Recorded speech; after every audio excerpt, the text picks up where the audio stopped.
El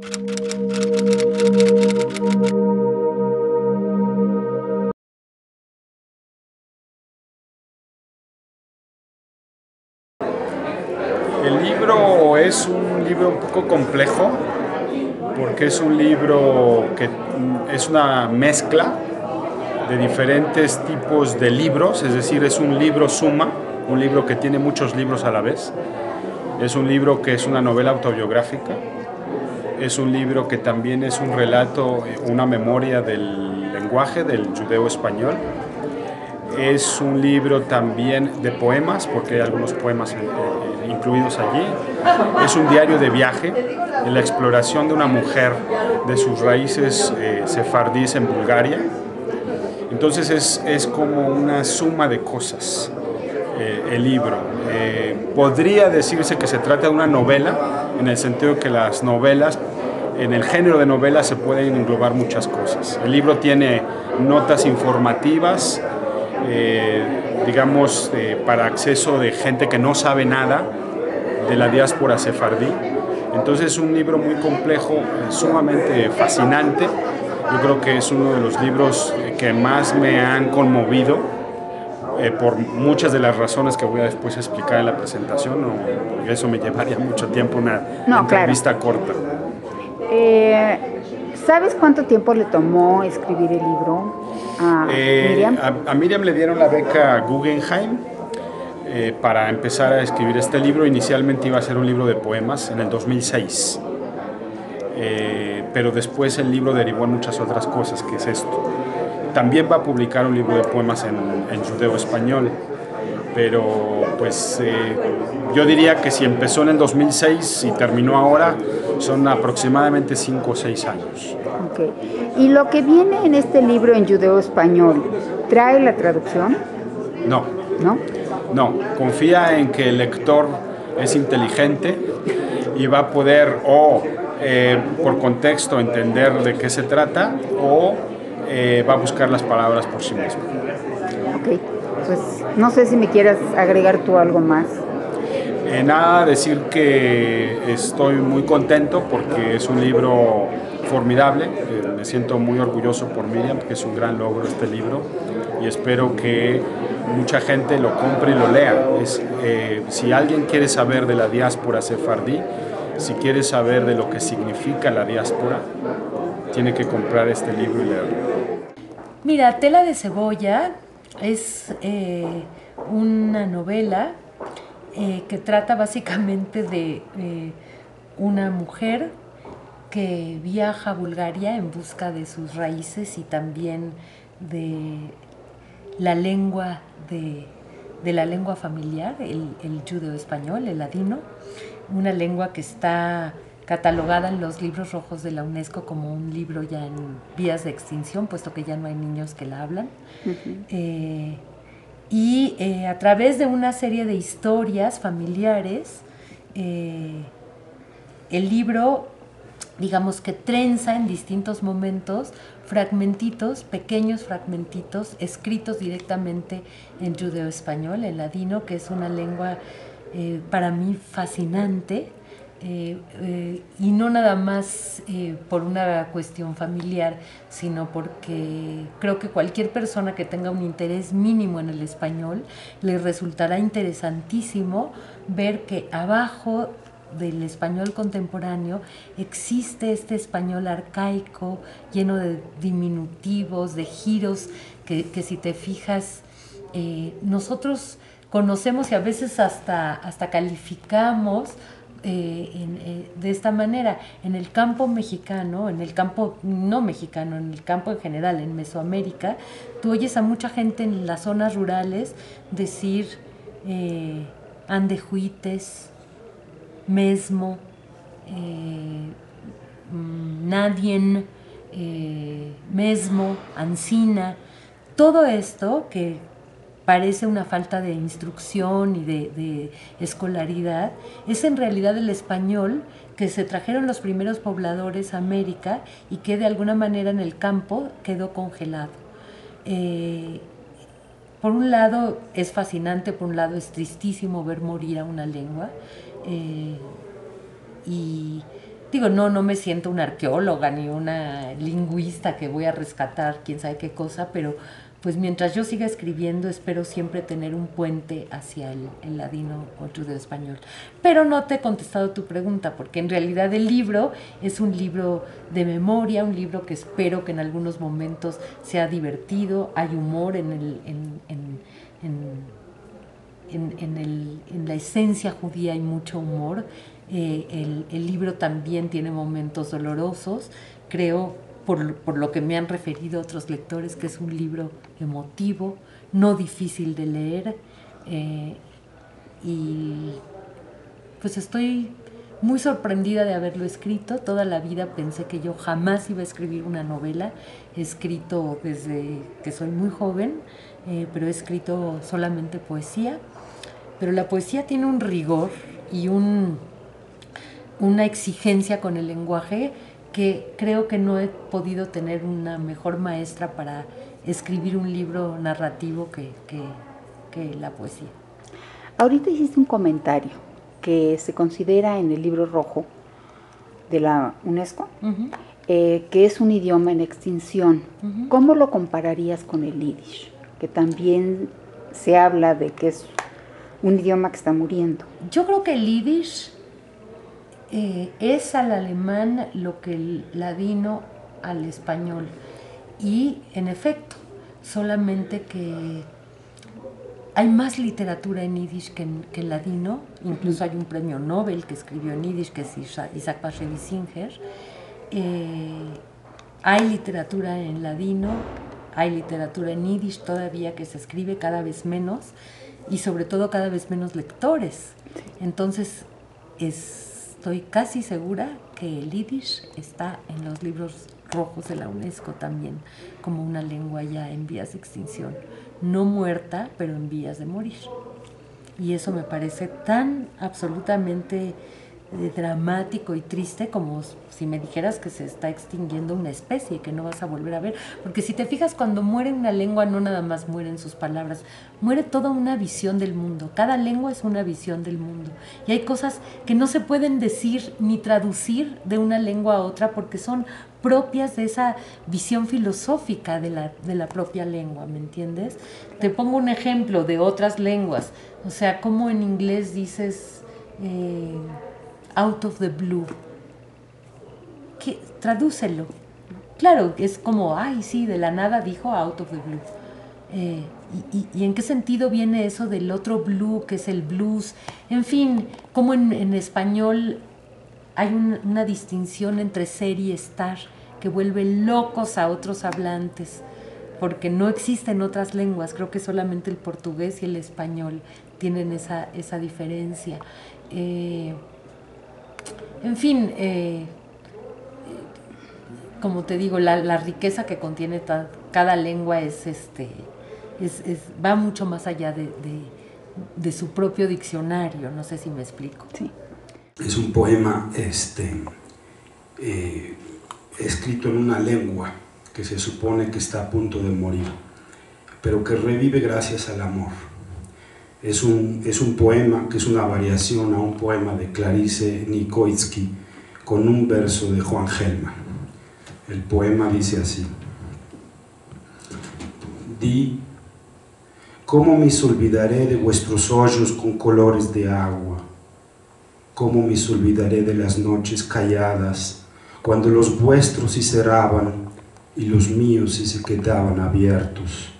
Cuando de milagro se abrían mis hoyos muertos para darme esta luz y vivir en la negrura dentro de vos.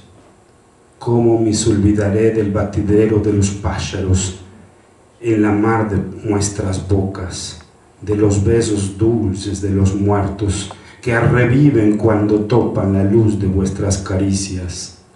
Di, ¿cómo me olvidaré de los pedazos de infinito, de la lluvia de sueño, de vuestros hoyos de mar? Voy a decir dos cositas o tres del libro Tela de Cebolla. Tela de Cebolla está construido a base de diferentes secciones. No sé si llamarlas secciones o como llamar viaje, canticas Pisapapeles, La cuarta pared y Molino de viento. Cada vez que aparece un texto con ese título, pues vamos más o menos a saber de qué va esa sección del libro. Entonces, por ejemplo, en Distancia de foco hay una especie de relato autobiográfico, una novela autobiográfica.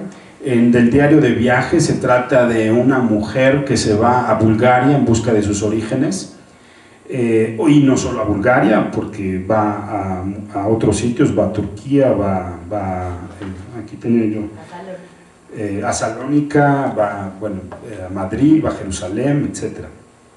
También cuando se trata de pisapapeles, pues se podría considerar que es un manual informativo sobre el exilio sefardí, de modo que ahí tienen ustedes cápsulas casi en donde se le informa al lector no conocedor pues acerca de noticias de la lengua o pues muchas cosas que pasan ahí.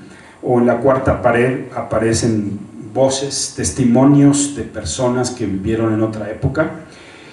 Y Molino de viento, que quizás sea una de las secciones más fascinantes, porque es como una especie de sección en donde aparecen relatos fantasmagóricos, casi como de sueños, como de otro mundo, como de otro espacio, y de otro tiempo, y son como ensoñaciones, o es la sección quizá más compleja del libro. Yo me dije a mí mismo que a lo mejor también Miriam había hecho como Julio Cortázar en Rayuela y había construido un libro que se podía leer de diferentes maneras y dando saltos. Entonces intenté leer el libro solamente sección por sección para ver si tenía sentido, por ejemplo, leer Distancia de foco como un relato que vaya así, y otro del diario de viaje, leerme puros viajes. Pero me di cuenta que era un error y que no era así, porque muchos de los fragmentos se combinan con otros, es decir, hay núcleos temáticos que irradian de una sección a la otra. Entonces yo me estaba perdiendo mucho el chiste del libro. Pero lo que quiero decirles es que es un libro muy importante, yo creo que para todos nosotros, para la diáspora sefardí en particular. Es decir, la diáspora entendida como una tragedia, pero también recogida de una manera singular a través de este libro, explorando la lengua, explorando la cultura, explorando también, obviamente, el relato familiar. En el caso del relato familiar, pues es la parte quizá más conmovedora. Bueno, este libro se publica en México y en Argentina, y ahora me ha expresado su interés de publicarlo en España. Para mí, más allá de cualquier ego literario, significaba mucho que estas palabras regresaran al lugar donde salieron.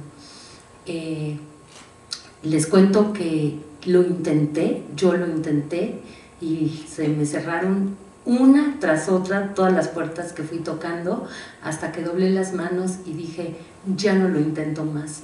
Estoy contenta con que se publique en México y en Argentina, y chao. Y cómo suceden las cosas, cuando dejé de buscarlo, me buscaron a mí, y se publica ahora en España en la editorial que más admiro, que es El Acantilado. El editor me dijo que dentro de su catálogo piensa que si, no me acuerdo cómo lo dijo, que si en la noche los libros se despertaran y pudieran dialogarían con mi libro, y que eso lo animaba a publicarlo. El primer texto del libro se llama Distancia de foco, y como ya dijo Jaco, los distancias de foco tienen que ver con memoria de infancia. Todos los abuelos de la tierra hablarán con esos giros tan extraños. Esther Benaroya creció envuelta en ese español entreverado con palabras de otros mundos. El judeo-español no fue la lengua de sus estudios, pero sí la que escuchó de sus padres y abuelos. Más adelante vino a hablarla lejos, a donde arrapan al huerco. ¿México? México era para nosotros, en la carta, solo un país que de la banda izquierda le encolgaba una lengua larga con el nombre de la Baja California. Al poco tiempo de su llegada, Esther Benaroya, la abuela paterna, decide ir a Sears Roebuck, aquella tienda departamental abierta ante sus ojos alterados por luz de neón. Necesita comprar pasadores para aplacarse los rizos. Sube las escaleras eléctricas con un temor que nadie parece distinguir. Se encamina al segundo piso y, muy segura de lo que busca, aborda a una dependienta. «Señorita, quiero mercar unas firquetas para los cabellos». ¿Unas qué? «Unas trocas, firquetas». La empleada no alcanza a comprender. Desde hace algunas semanas se aprendió la palabra chingada y luego chingadera, pero ella prefiere el diminutivo chingaderica. Así pues, se corrige. «Quiero unas chingadericas, bre». La empleada se sonroja y va disparada en busca del gerente.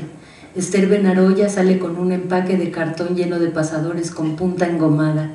La hace feliz desesperar a la gente. Ya se le ha dicho que la palabra chingadera es una majadería en este país, pero ella no se inmuta. Es su forma de decir: «Agora hablo vuestro español como lo habláis vosotros en la España y en México». Unos se escandalizan, otros la ignoran o se carcajean ante sus chifladuras. Antes de llegar a México, solo podía decir que era un país lejano donde se usaban chapeos de charro y se comía picante en forma exagerada. «Dice el marido mío que los muchos le quedan quemando después de estas comidas de fuegos». Al desembarcar en estas tierras, pensó por un momento que todos los mexicanos eran de sangre judía. Todos hablaban español, esa lengua de los sefardíes de Turquía y de Bulgaria. Ama, aquí lo hablan malo, malo. No saben decir las cosas con su música de origen. Voy a leer el principio, que es un diálogo, el primer diálogo con esa abuela mala.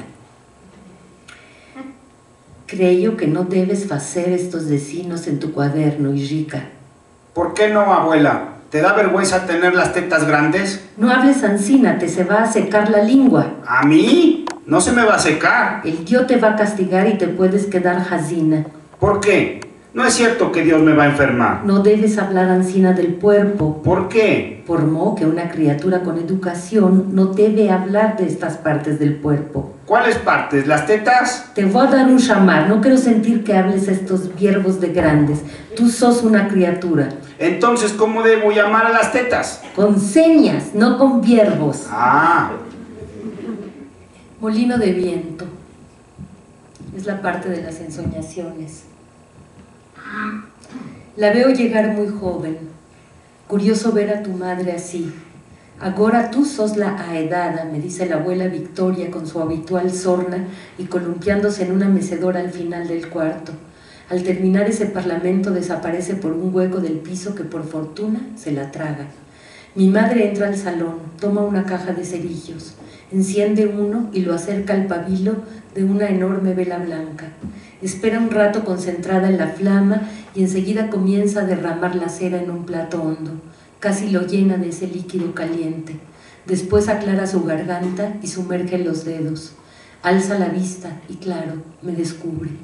¿Qué te pasa, hija? ¿Por qué te has hecho vieja antes que yo? Su pregunta me obliga a tocarme la cara, a deslizar la mano a la garganta, a probar si hay alguien más dentro de mí. Es indescriptible el placer de volverla a encontrar. No quiero exaltarme. Hago un esfuerzo para contener mi propia elevación.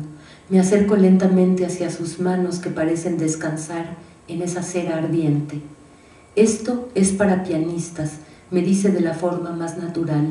Toca esta cera fundida y sumerjo las manos mientras veo la curvatura de los dedos de mi madre, que es mi hija.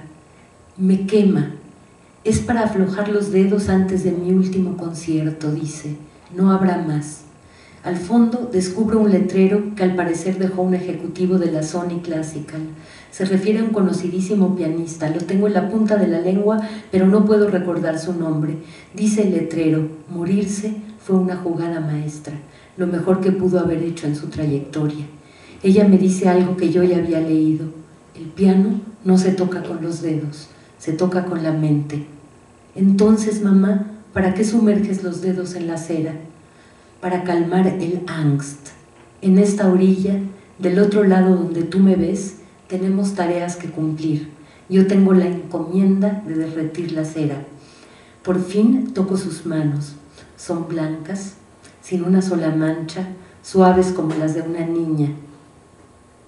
Sus uñas al ras con un espacio amplio que se aperla y cada una se vuelve como la paleta de un espejo en óvalo. Y dice la fugitiva: ¿en qué nuevos pensamientos vives tan dolorosamente?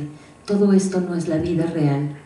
Le responde la prisionera: hay mundos más reales que el mundo de la vigilia.